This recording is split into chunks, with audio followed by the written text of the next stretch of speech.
Assalamualaikum warahmatullahi wabarakatuh. Selamat siang, Teh. Perkenalkan, nama saya Iin Maria dari Akpol di Jakarta. Nah, di sini saya akan menjelaskan kepada Teteh tentang penyakit atau ketidaksuburan yang diderita sama Teteh. Kalau bahasa medisnya itu adalah infertilitas, gitu ya, Teh. Nah, nanti saya akan menjelaskan materi tentang infertilitas. Nah, setelah itu saya akan menjelaskan materi tentang bagaimana cara mencuci tangan dengan benar. Nah, nanti setelah saya sudah menyelesaikan menjelaskannya, nanti kalau misalnya Teteh ada yang mau ditanyakan, itu bisa ditanyakan aja. Nah, sebelumnya terima kasih buat Teteh sudah meluangkan waktunya untuk saya, dan maaf kalau misalnya mengganggu. Tuh, saya mulai ya, Teh. Ya. Bisa kebaca? Nah, saya mulai dari pengertian infertilitas dulu. Jadi infertilitas itu atau yang dinamakan dengan ketidaksuburan itu adalah suatu kondisi di mana suatu pasangan suami istri itu yang belum bisa mempunyai keturunan itu walaupun dia sudah melakukan hubungan seksual sebanyak 2-3 kali dalam waktu seminggu dan sudah menikah selama 1 tahun, dan si pasangan itu biasanya tidak menggunakan alat kontrasepsi atau tidak menggunakan KB, tetapi sulit untuk mendapatkan keturunan itu. Nah, selanjutnya ini ada macam-macam dari infertilitas. Yang pertama itu ada infertilitas primer. Nah, jadi infertilitas primer itu ada kegagalan memiliki keturunan setelah 1 tahun menikah tanpa menggunakan alat kontrasepsi. Jadi kalau 1 tahun udah menikah terus belum punya anak dan tidak menggunakan KB, itu biasanya dinamakan dengan infertilitas primer. Dan yang kedua itu ada infertilitas sekunder. Infertilitas sekunder itu adalah kegagalan memiliki keturunan kembali setelah kehamilan selama 1 tahun. Jadi kalau sebelumnya sudah punya anak, sudah pernah punya anak, tetapi mau punya anak lagi itu biasanya susah. Itu dinamakan dengan infertilitas sekunder kayak data ini, kan? Karena dulunya sudah sempat punya anak. Nah, selanjutnya ini ada penyebab dari infertilitas. Nah, penyebabnya itu bisa karena usia. Karena kalau semakin usianya tua, biasanya sekitar 35 tahun ke atas, itu biasanya angka kesuburan seseorang itu biasanya menurun. Jadi kalau sudah usia lanjut itu biasanya sudah tidak sesubur waktu dulu, waktu usia 20-an. Yang kedua ada lamanya infertilitas.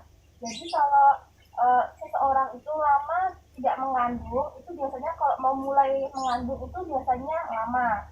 Itu biasanya bisa faktor stres juga bisa. Yang kedua, yang selanjutnya bisa karena faktor lingkungan.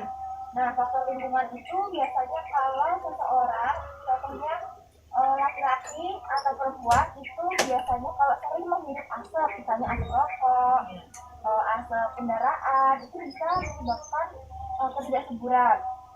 Selanjutnya ada hubungan seksual, ada frekuensi hubungan seksual, ada posisi saat berhubungan seksual itu bisa mempengaruhi, dan juga masa subur seorang wanita. Yang terakhir bisa karena kondisi reproduksi wanita atau kondisi reproduksi laki-laki. Jadi kalau di alat kelamin laki-laki atau perempuan itu ada kelainan, itu biasanya bisa mempengaruhi kehamilan seseorang. Nah, selanjutnya ada tanda dan gejalanya. Jadi gejala-gejala apa pada infertilitas. Nah, gejalanya itu sebenarnya kalau pahami ketidaksuburan itu bukan tidak hanya pada wanita saja, tapi laki-laki juga bisa mengalami kemandulan ya. Jadi yang pertama ada faktor dari laki-laki dulu. Yang pertama karena kelainan bentuk alat kelamin.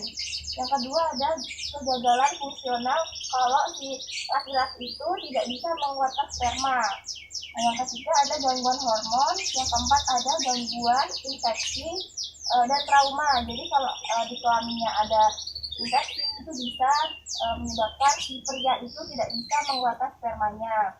Ada juga karena penyempitan saluran sperma. Jadi kalau saluran sperma itu sempit, itu tidak bisa keluar, yang menyebabkan si spermanya itu tidak keluar sepenuhnya. Yang terakhir karena tidak ada air mani atau air semen. Jadi kalau laki-laki tidak punya air mani itu tidak bisa membuahi si wanita. Gitu. Yang selanjutnya ada dari faktor wanita. Yang pertama itu ada hambatan pelepasan ovum dari ovarium. Ovum itu merupakan sel telur yang ada di dalam rahim wanita. Nah, ovariumnya itu adalah tempat si sel telurnya itu. Jadi ada hambatan si telurnya itu melepas. Jadi kalau sel telurnya itu kan nggak bisa melepas, itu kan nggak bisa bertemu ya sama spermanya. Jadi itu nggak bisa. Dan yang kedua itu ada kelainan pada rahim. Yang ketiga ada sumbatan pada tuba falopi. Ya, jadi tuba falopi itu merupakan tempat bertemunya antara sel telur tadi ovum dengan sperma. Jadi kalau sel telurnya wanita terus spermanya masuk, itu nanti bertemu di tuba falopi. Nah, ini ada gangguan tuh di tuba falopinya mengalami sumbatan, jadi nggak bisa ketemu antara telur sama spermanya. Dan yang terakhir ada endometriosis. Endometriosis itu jaringan atau sel yang tumbuhnya itu di luar rahim. Jadi tumbuhnya itu di luar, bukan di dalam rahim. Selanjutnya ada cara mencegah. Nah, cara mencegahnya itu biasanya dilakukan oleh pasangan yang belum menikah atau yang akan menikah. Tetapi ini buat pengetahuan aja juga nggak apa-apa. Nah, cara mencegahnya itu yang pertama, jika ada infeksi pada organ kelamin, entah itu wanita, entah itu laki-laki, itu diusahakan segera mengobati infeksinya itu. Yang kedua, ada menghindari rokok, itu bisa pada laki-laki, bisa pada perempuan. Yang ketiga, ada menghindari alkohol dan zat adiktif. Ya, jadi baik perempuan sama laki-laki itu nggak boleh ya minum alkohol sama narkoba gitu. Nah, yang terakhir ada menghindari obat yang mempengaruhi jumlah sperma. Itu biasanya kalau ada laki-laki yang memiliki tekanan darah tinggi itu kan biasanya mengonsumsi obat. Nah, obat darah tingginya itu yang bisa mempengaruhi jumlah spermanya si laki-laki, jadi harus dikurangin. Nah, yang terakhir ini ada penanganan infertilitas. Jadi kalau penanganan itu bagi orang-orang yang sudah mempunyai penyakit infertilitas itu. Nah, yang pertama ada pemberian antibiotik. Jadi nanti bisa konsultasi ke dokter, tapi pemberian antibiotik ini harus dengan resep dokter. Dan yang kedua, melakukan pembedahan. Pembedahan itu bisa dilakukan untuk mengetahui apakah ada kelainan pada alat kelamin atau rahim kita. Yang ketiga ada terapi endometriosis. Itu kalau tadi ada daging yang tumbuh di luar rahim, itu bisa langsung diterapi. Yang keempat ada tindakan pembedahan dan operasi juga. Dan selanjutnya ada memberikan suplemen vitamin. Ini bisa dilakukan dalam resep dokter juga. Dan yang selanjutnya ada menghentikan obat-obatan yang diduga mengganggu penyebab dari spermanya itu nggak bisa keluar, itu diberikan juga.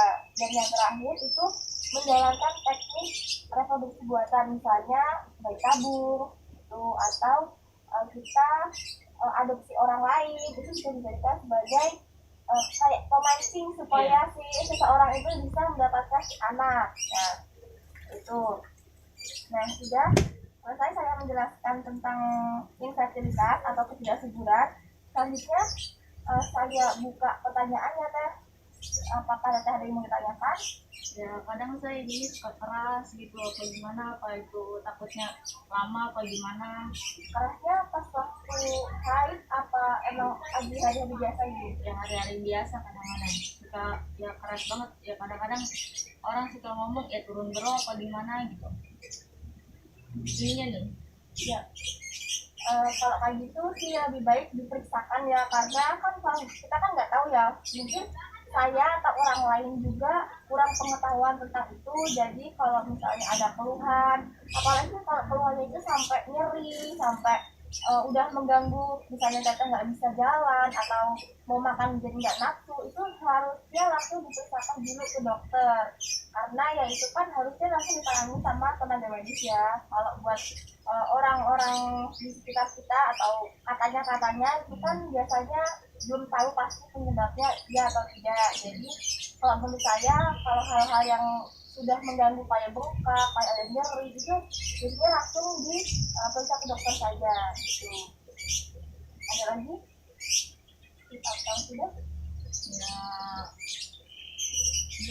Nah, kalau sudah, selanjutnya saya akan mengajarkan tentang cara mencuci tangan yang benar. Nah, ini kan masa pandemi ya. Jadi kalau cuci tangan itu harusnya wajib banget kalau kita mau melakukan apa-apa dan setelah melakukan kegiatan. Jadi selain kita melakukan 3M, memakai masker, menjaga jarak, itu kita harus juga mencuci tangan. Jadi saya akan mempraktekkan bagaimana cara mencuci tangan dengan benar.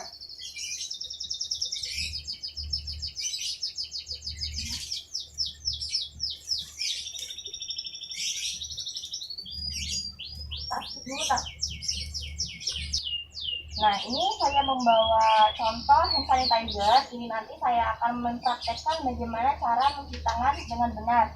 Jadi mencuci tangan itu nggak harus cuma asal basah aja gitu, nggak, tapi harus melakukan prosedurnya. Ayo kan praktekkan bareng-bareng. Nah, yang pertama itu putar kedua telapak tangan. 1, 2, 3, 4, 5, 6. Lalu yang selanjutnya ada sela-sela jari. Begini. 1, 2, 3, 4, 5, 6. 1, 2, 3, 4, 5, 6. Yang ketiga, dalam sela-sela jari sini. Jadi begini posisinya. 1, 2, 3, 4, 5, 6. Yang keempat itu ujung-ujung kuku. Caranya seperti ini, dikunci. Jadi dibututnya jarinya. 1, 2, 3, 4, 5, 6. Yang kelima itu dengan memutar jempolnya. Jadi diputar ini, yang diputar itu jempolnya. 1, 2, 3, 4, 5, 6. Sebelumnya 1, 2, 3, 4, 5, 6. Yang terakhir di telapak tangan ini kita gosokkan dengan ujung-ujung kuku kita. 1, 2, 3, 4, 5, 6. 1, 2, 3, 4, 5, 6. Nah, ini dilakukan kalau mau makan, setelah melakukan aktivitas, setelah dari luar, gitu ya Teh. Nah, berhubung sudah tidak ada yang lagi yang mau ditanyakan, sebelumnya terima kasih karena sudah mau dan meluangkan waktunya untuk bertemu dengan saya, dan semoga penjelasan yang saya berikan tadi bermanfaat, dan semoga juga Teteh itu segera mendapatkan keturunan, amin. Dan terima kasih sebelumnya. Wassalamualaikum warahmatullahi wabarakatuh.